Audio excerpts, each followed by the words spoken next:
તો ફ્રેન્ડ્સ અમે જો આવી ગયા છીએ સાંદીપની આશ્રમ અને આ છે એનો મેઇન ગેટ અને અંદર છે મંદિર અને જો ફરતી બાજુ છે આ બાજુ બધી ગાર્ડન અહીંયા છે જો ગાર્ડન ને મમ્મી બાન બધા અમે આવી ગયા તૈયાર થઈને પહોંચી ગયા છીએ વાણી હાય જય શ્રી કૃષ્ણ મજા આવે ને હે તો જો અહીંયા ઉપર જવાનું છે તમને મુલાકાત કરાવું તો જો અહીંયા આગળ આવ્યા અહીંયા જો મસ્ત મજાનું છે આ રીતે અમે પહેલી વાર જ આવ્યા છીએ તો જો અહીંયા ચાલુ છે ફુવારા છે ગાર્ડન ને અમારે જો વાણી તો જો અહીંયા વ્યૂ બહુ મસ્ત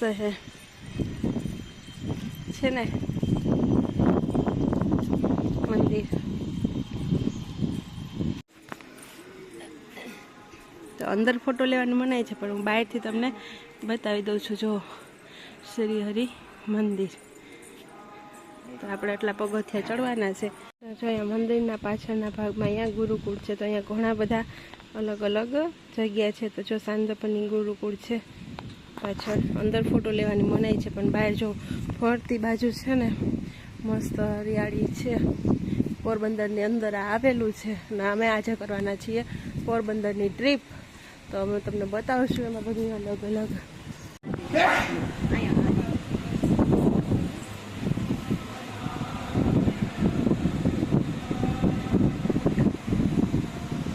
જો અહીંયા મસ્ત ધોધ પડે છે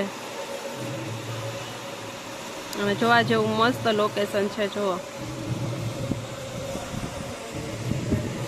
તો જો અમે નીચે આટો મારવા નીકળ્યા ને અહીંયા જુઓ ફરતી બાજુ ગાર્ડન છે મંદિરને અને આજે આપણે ઉપરથી વ્યૂ જોયો હતો ને એ છે તો જો હું નજીકથી તમને બતાવવા માટે અહીંયા લઈને આવી છું તો વાણીને એ તો ઓલી બાજુ લપસણી ખાવા ગયા અને અમે છે ને આ બાજુ નીકળી ગયા તો જાનો વ્યૂ એકદમ મસ્ત છે તો તમે ક્યારેય આ બાજુ આવતા હોય દ્વારકા જતા હોય તો અહીંયા વચ્ચે છે ને સાંદીપની આશ્રમ આવે છે એની મુલાકાત અવશ્ય લેજો એકદમ મનને શાંતિ મળે એવું અને મસ્ત છે જુઓ છે ને મજા આવે એવું છે અહીંયા અને આ છે રમેશભાઈ ઓઝા એટલે કે આપણે જે મોરારી બાપુ કથા વાંચે છે ને એના ભાઈએ આ બનાવેલું છે તો જુઓ મસ્ત બહારથી હું તમને બતાવું છું અંદર ફોટોગ્રાફીની મનાઈ છે એટલા માટે તો અંદર બધા જ ભગવાન છે શિવશંકર છે રાધા કૃષ્ણ છે પછી રામ સીતાની એની મૂર્તિ છે માતાજીની છે ગણપતિ દાદા છે બધા જ છે તો જો મસ્ત આશ્રમ છે તમે જરૂરથી મુલાકાત લેજો બરાબર શ્રી રામ નામનો તરતો પથ્થર તો જો અહીંયા એ પણ છે તો જો અમે જોવા માટે આવ્યા છીએ જો અંદર છે અહીંયા તો અહીંયા પણ જો મસ્ત ગાર્ડન જોવાલાયક સ્થળ છે આ તો કેટલા વર્ષ પુરાણો હોય છે ને એમાં જો બધા સિક્કા પણ નાખેલા છે અને મસ્ત છે અહીંયા તો જો ભાણી બેન અહીંયા હિચકે છે ને મસ્ત હાય મજા આવે છે હિચકવાની લસરપટ્ટી ખાધી હતી હે નહીં કેમ ઓય નથી ખાવી ઓય તો ફ્રેન્ડ્સ ચાલો અમે સાંદીપની ઋષિથી નીકળી અને આગળ આવી ગયા છે અહીંયા મ્યુઝિયમમાં ત્યાં જો મ્યુઝિયમમાં બધી જ વસ્તુ એવી મસ્ત ગોઠવેલી છે કે આપણે ખૂબ જ આનંદ થાય જોવાની મજા આવે તો અમે લોકો મ્યુઝિયમની મુલાકાતે આવ્યા છીએ તો અહીંયા જોઈ લો કેટલી બધી વસ્તુ જે પહેલાંની છે એ અહીંયા સ્ટોર કરીને સરસ રીતે બધી માહિતી સાથે રાખેલી છે પણ હું બધું એકસાથે તમને ન બોલીને વર્ણવી શકું એટલા માટે તો હું જેટલું તમને બતાવી શકું છું એટલું આમાં બતાવીશ અને આ જો પહેલાંનો કેમેરો છે ફોટો પાડવાનો અલગ અલગ સાધનો બધા પહેલાંના કેવા હતા કેમેરા અને એનું બધી વસ્તુઓ આ જો લાકડાના ચપ્પલ છે પહેલાં ચપ્પલ પણ આવા પહેરતા અને બધી અલગ અલગ મોતીનું ભરતકામ છે પહેલાંનું ભરત ગૂંથણ મોતીનું વર્ક પહેલાંના જે કપડાં રહન સહન હતું એ બધું જ આ મ્યુઝિયમની અંદર રાખેલું છે તો હું તમને આગળ બધું બતાવતી જઈશ આગળ વિડીયોની અંદર બધું જ આવશે તો અત્યારે આપણે મ્યુઝિયમની અંદર આવ્યા છીએ. પછી આપણે પ્રવાસમાં આવતા હોય એ રીતે મ્યુઝિયમ, ભારત મંદિર, તારા મંદિર એ બધું જ છે. તો અમે બધી જગ્યાએ જવાના છીએ અને બધું જ આપણા વ્લોગની અંદર આવવાનું છે એક પછી એક. તો તમે બન્યા રહેજો વ્લોગની અંદર એન્ડ સુધી અને બધું જોજો અને એન્જોય કરજો. અભિનંદન પત્ર હતું. પછી જો અહીંયા આવી રીતના જે આપણે બનાવેલી છે છબી એમાં બધું આપને દર્શાવેલું છે. એટલે એક વસ્તુ હું ન બતાવી શકું તો આપણો વ્લોગ બહુ લાંબો થઈ જાય. એટલે હું તમને બધું થોડું ડીપમાં કહેતી જાઉં અને બધું બતાવતી જાઉં. તો જો આ એક આપણા પહેલાંના નૃત્યાંગના છે. તો આનું નામ કોઈને ખબર હોય તો કમેન્ટ કરીને જરૂરથી કહેજો. બાકી વ્લોગના એન્ડમાં હું બતાવીશ તમને. અને જો આ પહેલાંનો પહેરવેશ છે, બધા પહેલાંના આભૂષણો છે. અને આ નૃત્યાંગના જે હતા ને એની જે આ બધી વસ્તુઓ છે ને એ અત્યારે અહીંયા મ્યુઝિયમમાં રાખેલી છે બધાને જોવા માટે અને બધાને જાણકારી મળી રહે એ માટે. તો એના ઘૂંઘરું છે, એનો પહેરવેશ, એના તબલા, એના કપડાં, એનું બધી જે રહેન સહનની જે વસ્તુઓ હોય એ બધી અહીંયા મ્યુઝિયમની અંદર ગોઠવેલી છે. પહેલાંનું લખાણ છે. જો આ પત્ર પણ લખેલો છે, કંઈક ચિઠ્ઠી. પણ હું બધું તમને નજીકથી ને ડીપથી બતાવું તો અહીંયા ટ્રાફિક પણ બહુ છે. જોવાવાળા અત્યારે બધા આવે છે, વેકેશન ટાઈમ છે એટલા માટે. અને બતાવી ન શકું. તો જો પેડાનો લોક હતો, કમળ આકારની અંદર લોક બનાવેલો હતો. જો વિચાર કરો પહેલાંની વસ્તુ બધી કેટલી મસ્ત હશે. તો અત્યારે તો એ બધી લુપ્ત થઈ ગઈ છે. અને જો આ જે નૃત્યાંગના હતા ને એનું પુસ્તક પણ લખેલું છે. તો આના ઉપરથી તમને અનુમાન આવી જશે કે એનું નામ શું હતું એ. અને બાકી જો અહીંયા બધા આ છે બધા સંગીતના સાધનો કે પહેલાંના કેવા હતા. અત્યારે તો બધા અલગ જ હોય મોડર્ન, પણ આ જે પહેલાંના છે ને એ છે. તો જો આપણે તબલા પેટીની હોય એના આકારને બધું અલગ હોય થોડુંક એ રીતના. અને આ જોઈ લો બધું. પછી આની બધી માહિતી આપણે આવી રીતના બસ જોતું જવાનું, જેટલું વચાય એટલું વાંચતું જવાનું અને નીકળતું જવાનું, બરાબર. તો આ પહેલાંની સીડી, ડીવીડી, આ બધા ફોટા તો પહેલાં કંઈક આ રીતના હતું. અને આ છે પહેલાંનું બધું મોતીનું વર્ક, કે પહેલાં મોતીની ડિઝાઇન અને વર્ક કેવા હતા. અત્યારે તો લેટેસ્ટ ડિઝાઇન આવી ગઈ છે.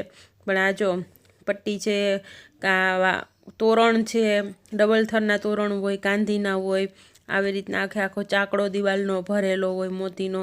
તો એમાં પણ કંઈક હે ને આપણે સૂચવતા હોય ને એવા બધામાં ભરતકામ કરેલા છે. જો અહીંયા ઘોડા છે, હાથી છે. પછી હમણાં આગળ તમે જોયું ને તો એમાં છે ને રવાઈથી જે છાશ બનાવવાનું હતું ને એનું ચિત્ર દોરેલું હતું. તો એ રીતે કંઈક એનો મતલબ હોય ને એવું કંઈક ચિત્ર પાડેલા હોય. અને અત્યારે બધા મોડર્ન થઈ ગયા. ઉપરનો ચંદરવો કહેવાય આને, જે આખું ઉપર લગાવેલું હોય છે એને ચંદરવો કહેવામાં આવે છે. અને આ જો બધા ઓશિકાના ભરતકામ છે, બધા નાના નાના ચાકડા બનાવેલા છે એ. પછી આખું ઓઢણું બનાવેલું હોય, કાપડું જે પહેરવેશ હોય એ પણ પહેલાં આવા ભરેલા ભરતકામના કરેલા હોય. તો એ બધું છે, બધી પહેરવેશને બધું ઘણું બધું છે જોવાનું. તો ખૂબ મજા આવે એવું છે. અને જોવા એ બધા એન્જોય પણ કરીએ છીએ અમે લોકો. તો આજે તો આખી અમારી પોરબંદરની સફર રહેવાની છે. તો અમે પોરબંદરની અંદર જેટલું ફરશું જોશું એ બધું તમને બતાવશું. આ જોઈ લો, આ બધું હાથનું કામ છે. આખું ભરત, બાવરીઓ, પછી દાણો બુટી જે બધું એમાં આવતું હોય, સાંકળી છે, પછી આમળો ટાંકો છે, એ બધું ઘણું બધું મને પણ આવડે છે. તો એ બધું છે. આ જો બધા ચણિયા ભરેલા પહેલાં છે ને આવી રીતના ભરેલા પહેરતા. અને હવે આ બધા પહેલાંના આભૂષણો છે, કે પહેલાંના ઘાટ અને વસ્તુ બધી આ રીતની હતી, ટકાઉ હતી. અત્યારની જે હોય ને એવી નહીં. તો આ જો પહેલાં ગળાના બધા પેટર્ન. તો જો અમે આવી ગયા હવે ભારત મંદિર. પહેલાં મ્યુઝિયમ જોઈએ આવ્યા, હવે ભારત મંદિર આવ્યા છીએ. તો જોઈએ હવે અંદર શું છે એ.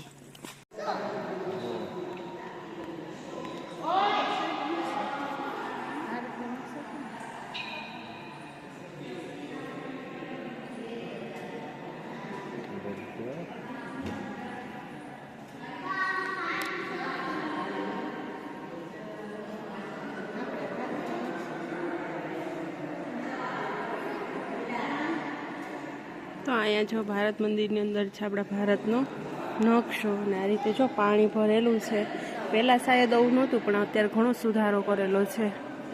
અને જુઓ ફરતી બાજુ બધી શિલ્પકળા છે, આપણા ગાંધી બાપુ છે.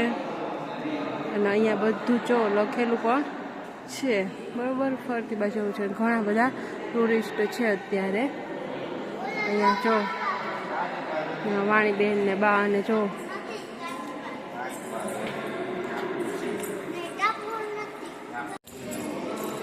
તો આ છે આખું આપણું ભારત મંદિર, બરોબર.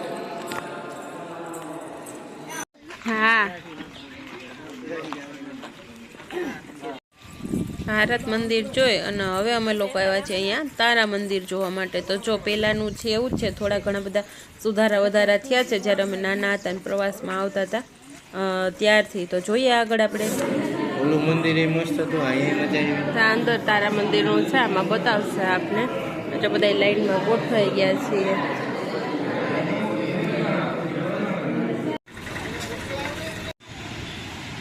તો ફ્રેન્ડ્સ, જો અમે લોકો અહીંયા આવ્યા છીએ સુદામાપુરી યાત્રાધામની અંદર, અને ત્યાં છે આ ભૂલભુલામણી, એટલે કે 84 લાખ પરિક્રમા, 84 લાખ ફેરા આપણે જે ફરવાના હોય છે જીવનકાળની અંદર, એ એક આપણે અહીંયા જો આ એક ફેરો ફરી લઈએ તો એ બધા જ ફેરા આપણા સફળ થાય છે, એવું એનું કંઈક ઇતિહાસ હશે.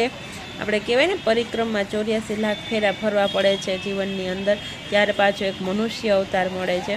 આ સુદામાપુરી જે છે યાત્રાધામ, એની અંદર આ છે તો ભૂલભુલામણી. તો અમે લોકો એને પાર કરી રહ્યા છીએ, હું અને વાણી, અમે બંને આવ્યા છીએ. તો બહુ મસ્ત છે, એન્ડ સુધી વિડીયો જોજો. અને આના વિશે તમારે કંઈ પણ જાણવું હોય તો તમે ગૂગલમાં સર્ચ કરી લેજો, તો તમને બધી જ માહિતી મળી જશે. કારણ કે ડીપમાં મને બહુ કંઈ ખબર છે નહીં. હું પણ નાની હતી ત્યારે આવી હતી અને અત્યારે પાછી બીજી વાર આવી છું, તો એટલું બધું મેં કાંઈ આના વિશે જાણેલું નથી, પણ ત્યાં લખેલું છે એટલે એ ઉપરથી હું તમને માહિતી આપું છું. કે અહીંયા ભગવાન શ્રી કૃષ્ણએ સુદામાને મહેલ બનાવી દીધો હતો. જ્યારે દ્વારકા મળવા ગયા હતા સુદામા કૃષ્ણ ભગવાનને, ત્યારે આ તમને બધાને બધી વાતની ખબર તો હશે જ, એટલે હું કંઈ ડીપમાં કહેતી નથી. કે ચોખા લેતા ગયા હતા ને સુદામાની ધર્મપત્ની જે છે એમણે કીધું હતું કે તમારા મિત્રને તો ઘણું બધું છે, તો તમને થોડુંક નહીં આપે, એવી રીતના બધી આખી કહાની છે. અને સુદામા ત્યાં ગયા, રોકાણા, એનું બધું માન સન્માન જાળવું કર્યું, અને પછી નીકળ્યા તો એને મનમાં એવું થયું કે મારા મિત્રને તો એટલું હતું પણ મને કંઈ આપ્યું નહીં. તો પછી અહીંયા પહોંચ્યા પોરબંદર, અને એને એના ઝૂંપડાની જગ્યાએ મેલ દેખાણો, એ જગ્યા આ છે તો જ્યાં ભગવાન શ્રી કૃષ્ણએ સુદામાને એનો મેલ બનાવી દીધો હતો. એટલે તમે ચોક્કસ આવજો પોરબંદરમાં, તમને આ બધું જોવાને જાણવા મળશે. બાકી ડીપ માહિતી મને નથી. તો ચલો અમે આ ફેરા કમ્પ્લીટ કરીએ, અને આગળનો બ્લોગ કન્ટિન્યુ તમે જોવા માટે અમારી ચેનલને સબસ્ક્રાઈબ કરી દેજો, લાઇક કરજો, અને અમારો આ બ્લોગ કેવો લાગ્યો છે કમેન્ટ કરીને જરૂરથી કહેજો. તો તમે જોઈ શકો છો દિવાળીનો ટાઈમ છે એટલે ઘણા બધા ટુરિસ્ટ છે, પણ મને આ વ્લોગ મૂકવામાં થોડુંક બહુ મોડું થઈ ગયું છે, તો સોરી એ બદલ. અને બસ તમે ખાલી વ્લોગને એન્જોય કરો અને કન્ટિન્યુ વ્લોગમાં બન્યા રહેજો. તો આના પછીનો પાર્ટ બીજો પણ આવવાનો છે, તો એ પણ જોજો. એ પોરબંદર ચોપાટીનો છે, માધુપુર બીચનો છે, ઘણા બધા છે, તો વ્લોગ અલગ અલગ આવશે. બન્યા રહેજો વ્લોગની અંદર. સો ફ્રેન્ડ્સ, તો અમે લોકો અહીંથી હવે ડાયરેક્ટ જવાના છીએ પોરબંદર ચોપાટીએ, કેમ કે ઘણો ટાઈમ થઈ ગયો છે પોરબંદર ચોપાટીએ નથી ગયા. તો ઘણો બધો ચેન્જીસ આવી ગયો હશે, ઘણા વર્ષો વીતી ગયા. જે હું કહું એમ કે અમે એક વખત પ્રવાસમાં આવ્યા હતા, ત્યાર પછી ક્યારેય આવ્યા જ નથી, એટલા માટે. તો જોઈએ ક્યાંનું કેવું બધું પરિવર્તન છે અને ત્યાંનું વાતાવરણ માહોલ કેવો છે એ ચોપાટીનો, કેમ કે બપોર થઈ ગયા હતા એટલે ખબર નહીં કેવું માહોલ હશે, ત્યાં જવાનું હશે કે નહીં જવા દેતા હોય કે એવું બધું. અને પછી ત્યાંથી અમે ડાયરેક્ટ જવાના છીએ, જમી અને પછી નીકળી જઈશું, એટલે સીધા જઈશું અમે માધુપુર, કેમ કે માધુપુર ભાઈબીજ નાવાનું ખૂબ મહત્વ છે. કહેવાય છે કે દરિયાની અંદર સાક્ષાત જમનાજી આવે છે, તો જમનાજી એટલે કે જમના મહારાણીની અંદર જે લોકો પાન કરે ભાઈબીજના દિવસે, એને યમરાજા લેવા આવતા નથી, એવું એનું વચન લીધેલું છે જમનાજીનું યમરાજા પાસેથી, કે મારાની અંદર જે સ્નાન કરે એને તમારે લેવાનું નહીં. એની આખી કહાની અલગ હોય છે બધી, તો એ આમ આપણે નહીં જણાવી શકીએ. એટલે જ્યારે ભાઈબીજ હોય ત્યારે કહેવાય છે કે માધુપુરના દરિયાની અંદર જમનાજી સાક્ષાત આવે છે, એટલે ત્યાં ભાઈબીજ નાહવા માટે દૂર દૂરથી ઘણા લોકો આવે છે.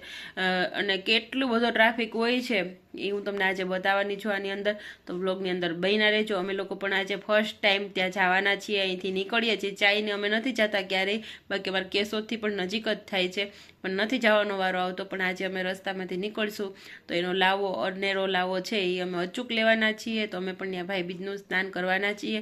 તો આપણા વ્લોગ બહુ લેટ આવ્યા છે, પણ હું તમને આના પછીના વ્લોગની અંદર એ બધું બતાવવાની છું. તો બન્યા રહેજો મારી સાથે, અને ચેનલમાં નવા છો તો ચેનલને કરી દેજો સબસ્ક્રાઈબ. એટલે હવે આપણા વ્લોગ જે આવશે અલગ અલગ તમને જોવા અને જાણવા મળશે. તમારા વાણીબેનને તો ખૂબ મજા આવી ગઈ હતી, નહીં વાણીબેન? પાછું જાઉં ને દ્વારકા દર્શન કરવા માટે. તો અમે દ્વારકાના દર્શન કર્યા. એ અમારો વ્લોગ આગળ આવી ગયો છે. ત્યાર પછીનો આપણો આ પોરબંદરનો છે, અને હવે આગળ આવશે એ માધુપુર ભાઈ બીજ નાવાનો આવશે. તો બન્યા રહેજો વ્લોગની અંદર. મળીએ આપણે આગળ. ત્યાં સુધી બધાને bye bye, take care and જય Shri Krishna. Thank you for watching.